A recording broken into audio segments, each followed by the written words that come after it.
IG साहब को सौंपी गई है। आज हम जो प्रतिशोध की भावना से भारतीय जनता पार्टी की सरकार हमारे नेताओं, हमारे कार्यकर्ताओं के खिलाफ अनर्गल आरोपों पर जो मुकदमे दर्ज करके उनको गिरफ्तार करने की जो धमकियां दे रही हैं, उसके निष्पक्ष जांच के संबंध में हम आईजी से मिले। हम वर्तमान में 3 विधायक, 4 कांग्रेस के प्रेसिडेंट, 2 पूर्व विधायक और सभी साथी हैं। हालात इतने खराब हो गए कि 12 की पुलिस एन केन प्रकारण भारतीय जनता पार्टी के नेतृत्व के नेताओं के दबाव में अनावश्यक रूप से जनप्रतिनिधियों को परेशान कर गिरफ्तार करने का मानस बना रही है और ऐसा प्रचार वो कर रही है। ऐसा कोई केस प्रमोद जैन भाया के खिलाफ नहीं है।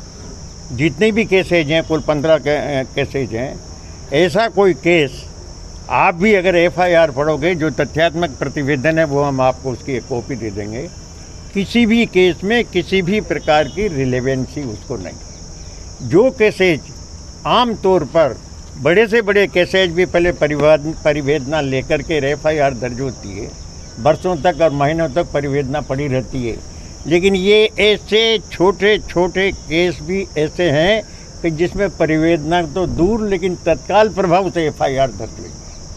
तो इनमें जो वहाँ की जो लोकल पॉलिटिक्स और जो लोकल है, उससे ये परिस्थितियाँ पैदा उन्होंने कर दी कि वो किसी भी समय कोई भी दुर्व्यवहार करने का कदम उठा सकती है। पूर्व में 2024 में जो वहाँ पर 12 में जो आत्महत्या कांड हुआ था, जिसमें भारतीय जनता पार्टी के नेता के खिलाफ एफआईआर दर्ज नहीं की थी और बाद में धरना और प्रदर्शन के बाद एफआईआर हुई, उसमें आईजी साहब, कलेक्टर, वो इन्होंने खुद ने समझौता किया जब जाकर के, तो इतने बड़े केस में जब जाकर के एफआईआर दर्ज हुई, वो एफआईआर आज भी वैसे शून्य अवस्था में पड़ी हुई है। और इसी के साथ जो उन्होंने वहाँ एफआईआर दर्ज करने के बाद ये तय हुआ था कि जितने भी 15 मुकदमे वहाँ हैं, राइटिंग में है, जिसमें डिस्ट्रिक्ट कलेक्टर के, इनके सबके दस्तखत हैं, उसकी कॉपी आपको दे देंगे। ये तय हुआ कि उन 15 और 17 मुकदमों में जिला इनके पुलिस महानिरीक्षक के अधीन ये उन सब मुकदमों को यहाँ बुलवाएंगे, यहाँ लाएंगे और यहाँ उनका इन्वेस्टिगेशन होगा और निष्पक्षता के साथ जांच होगी। लेकिन वो अभी भी वहीं वो मुकदमे इन्वेस्टिगेशन में वहीं पड़े हैं। तो हम याद दिलाने भी आए हैं कि जो वादा आपने किया है, उस वादे को निभाने के लिए आपको तत्काल प्रभाव से वो सब मुकदमे यहाँ बुला करके यहाँ उसका इन्वेस्टिगेशन किया जाना चाहिए। 2 केसेस तो ऐसे हैं कि जिसमें प्रमोद जैन भाया के फर्जी लेटर पेश कर दिए और वहाँ पर आरटीआई के जरिए जानकारी ली, तो उन्होंने कहा कि इस प्रकार का लेटर कोई फाइल में है ही नहीं और वो बना दिया गया।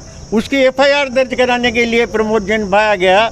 तो ताज्जुब की बात है, एक कैबिनेट मंत्री रैंक का आदमी, एक विधायक, एक जनप्रतिनिधि, एक सामान्य आदमी भी अगर एफआईआर दर्ज कराने जाए तो उनका जो कर्तव्य है वो कर्तव्य निर्वहन नहीं करके जयपुर जाकर के वहाँ के थाने में वो रिपोर्ट दर्ज कराना पड़ा और वो रिपोर्ट अब वहाँ से दर्ज हो करके यहाँ पर आई। ये तो हालात हैं। ऐसा एक दूसरा केस है, उसमें भी जयपुर जाकर के रिपोर्ट दर्ज कराना पड़ा। ये सारी परिस्थितियाँ जो है, न जाने क्या हालात हो रहे हैं भारतीय जनता पार्टी के। मुझे तो लगता है शीर्ष नेतृत्व जिस प्रकार प्रतिशोध की भावना से राष्ट्रीय स्तर पर हमारे नेतृत्व को झूठे मुकदमे लगाकर ईडी के माध्यम से, चाहे वो जयपुर के नेता हों, चाहे दिल्ली के नेता हों, चाहे वो सोनिया गांधी हो, उनको परेशान करने का और जो प्रतिशोध की भावना से पूरे देश में जो राजनीति चल रही है, उस राजनीति का प्रभाव शांत कोटा की राजनीति में भी दिखाई देने लगा है। और उसी का अनुसरण करके जो नेतृत्व